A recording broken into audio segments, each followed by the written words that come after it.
Only God can judge me. It's a phrase you've probably heard uttered many times in conversations with friends or family or coworkers. And it's a casual way of saying to you, who are you to judge my life or my decisions? You're not so perfect yourself. And the underlying assumption is that God is going to go lighter on sin than you.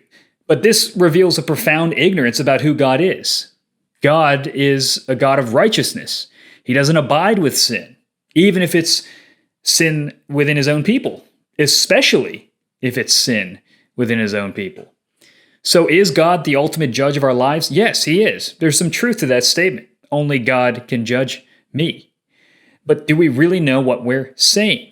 Because the proper response to the reality that God will judge every one of us is not flippancy. It's not sarcasm, but fear.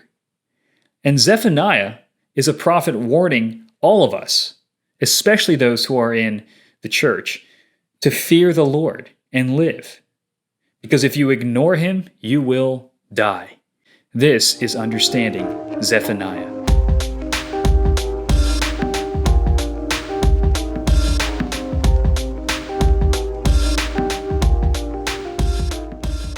The prophet Zephaniah likely ministered shortly before Habakkuk and a little after Nahum. And this is important because Nahum speaks of Assyria's downfall and Habakkuk speaks of Babylon's rise. So Assyria is this national superpower that's bothering Israel. They actually took over northern Israel and they subjugated southern Israel, which is called Judah. And Judah is where Zephaniah is ministering. But what's interesting about Zephaniah is that unlike Habakkuk and Nahum, Zephaniah doesn't really focus on God's judgment against Judah's enemies. It's not really focusing on how God will judge the nations. Rather, Zephaniah focuses on God's judgment against his own people.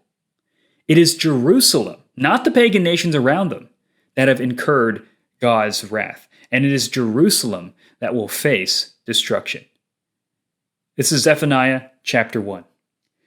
The word of the Lord that came to Zephaniah, the son of Cushi, son of Gedaliah, son of Amariah, son of Hezekiah, in the days of Josiah, the son of Amon, king of Judah.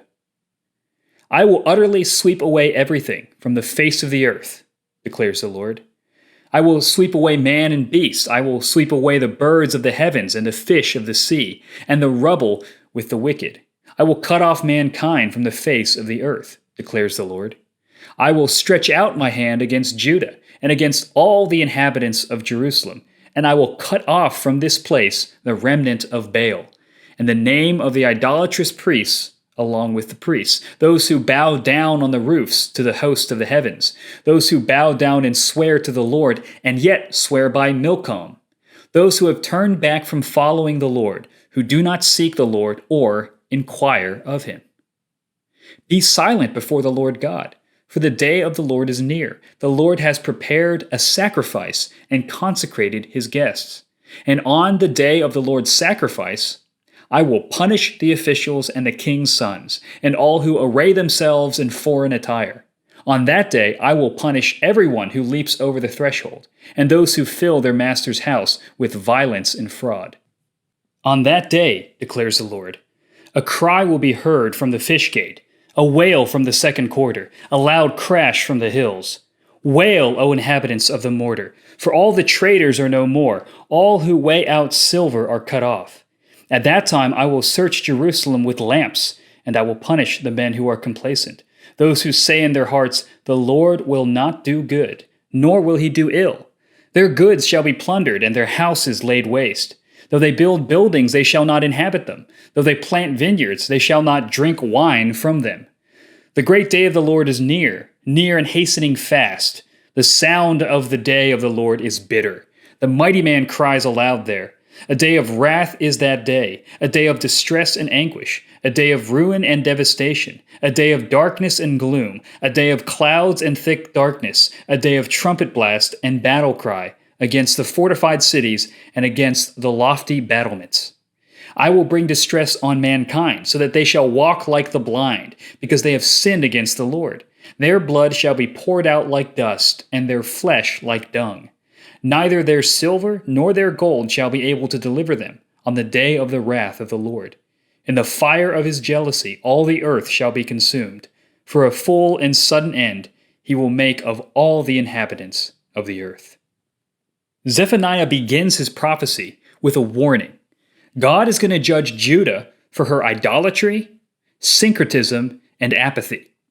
Now, the opening verses 1 through 6, utilize decreation language. Now, if you've been following this series for a little bit, you'll know that this pops up a lot in prophetic literature. And it's language that signifies God's complete destruction of Jerusalem. And you can see some Genesis 1 imagery here. God's going to sweep away man and beast, which is the sixth day of creation. And he's going to sweep away the birds of the heavens and the fish of the sea, which is day 5 of creation. So in Genesis 1, God is forming a world, and in Zephaniah 1, God is disintegrating a world. So this is a vision of the complete destruction of Jerusalem and its political order and its religious order.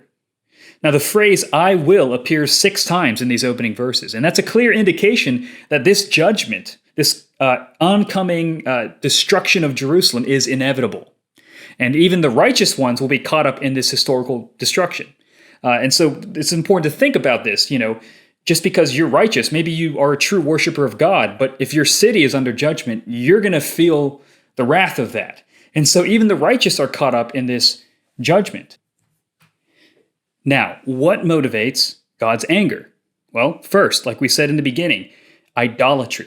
Judah has been under the heel of the Assyrian Empire for many generations. And because of that, they have fallen into idolatry and begun to worship Assyria's gods. So the pagan influence of Assyria has sunken in so deeply into the religious order of Judah's priests that their priests are actually bowing down before pagan deities. Second, God's anger is against Judah's syncretism. Now, syncretism is related, but still distinct from idolatry. Idolatry is when you exchange worship of God with false gods, with idols. But syncretism is mixing the worship of the true God with the worship of idols. So it's when we take Christian ideas and fuse them with Buddhism or New Ageism. In Judah's case, they're fusing and blending Judaism, the worship of the true God, with the Ammonite god Milcom. So you can hear this phrase where he talks about, you swear to the Lord, but you also swear to Milcom. You're speaking out of both sides of your mouth. You're showing faithfulness to the Lord while also showing faithfulness to another god, and that doesn't work together, right? It's sort of like dropping black ink into a glass of water. It turns the whole thing black. The whole thing becomes defiled. And that's what happens with syncretism. Whenever you add a little bit of some other religion into Christianity, it defiles the whole thing, and you lose it. It's no longer a clear glass of water. So God demands true and pure worship. Now, finally, God's anger is against Judah's apathy. What's amazing is that despite all of God's saving acts in Judah's history, in Israel's history, from the Exodus to parting the Jordan for Joshua to enter in, to delivering them from the Philistines and from the Assyrians and all these different things, despite all the ways that God has delivered his people, Israel refuses to trust him. They repeatedly forget the Lord and turn to other gods and nations for help. And this leads to God's declaration of the day of the Lord. Now, this often repeated phrase in the prophets refers both to God's many days of judgment within history and his final mega judgment at the end of history. So that's my way of kind of distinguishing the two. It can refer either to the many kind of smaller historical judgments, but these all foreshadow a future final cosmic judgment. And the day of the Lord is often used in the other prophets to describe God's victory over Israel's enemies. So the day of the Lord is something that they look forward to, that if you're one of God's people, you're waiting for the day of the Lord, because that's when God destroys the people who are attacking Israel. But there's a twist when it comes to Zephaniah. The day of the Lord in Zephaniah is a judgment against Israel. It's a judgment against his own people. In fact, God actually describes himself as a dinner host. He's preparing a party, and he's got a sacrifice ready for his guests to enjoy. And the sacrifice is Jerusalem. The sacrifice is his own people. They're going to be judged like the pagans are judged because they have become like the pagans.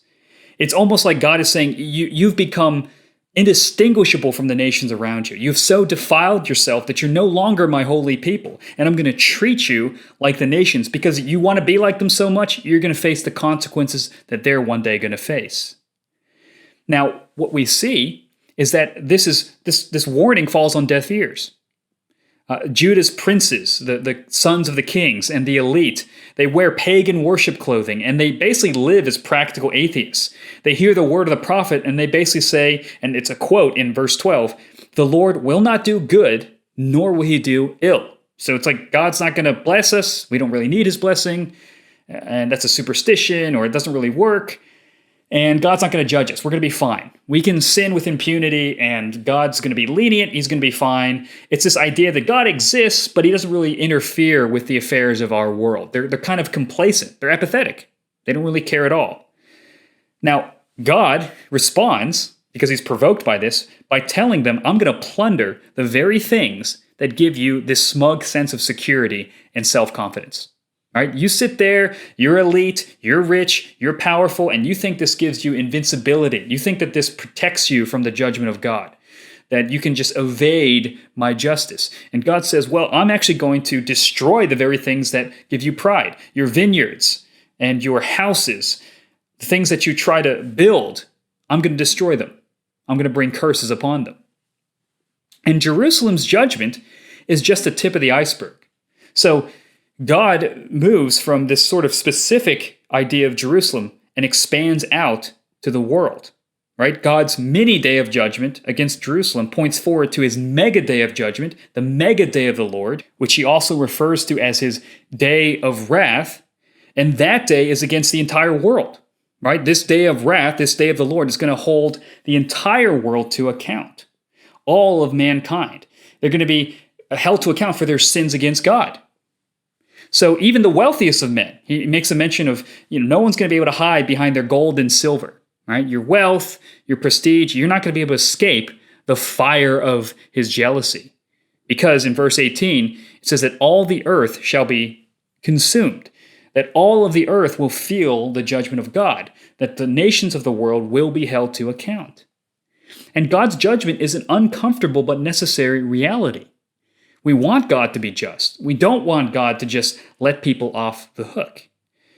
But we have to remember that judgment begins with the household of God, and that's a terrifying thought. 1 Peter 4:17 says this, "For it is time for judgment to begin at the household of God." Now, the idea here is if God is going to discipline his own people, what will be the outcome for those who do not obey the gospel, right? If God is not going to let his own people, whom he loves and redeems, let their sins slide, and he's going to discipline them, not destroy them, not condemn them to eternal destruction, but rather temporary moments of chastening, moments of discipline, how much more will he give to his enemies? How much greater will his judgment be against those who rebel against him fully? And it's kind of difficult to think about that. You think about, there's no condemnation in Christ if you're a Christian. Well, that's true, but God still judges his corporate people. He still will hold them account to their sins, but in a different way than the nations. His judgment for his own people is a disciplinary one. It's a purifying one.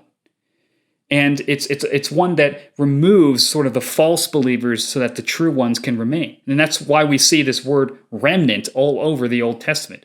That's the faithful who survive the judgment of God and are the core of God's true people. So we have to remember that even as Christians, we have to be watchful over ourselves. We have to watch our lives. We must not fall into sin nor give ground to Satan. And God will hold us accountable because he loves us. And to the person who says only God can judge me, you don't really know what you're asking for. And one of the great promises of the gospel is that God's judgment has been fulfilled. He's still going to discipline you, but the final judgment against you is innocent, is righteous. And that is why we can know that even if God disciplines us temporarily, it's never for a lifetime. His anger is only but for a moment, but his love, his faithfulness lasts forever.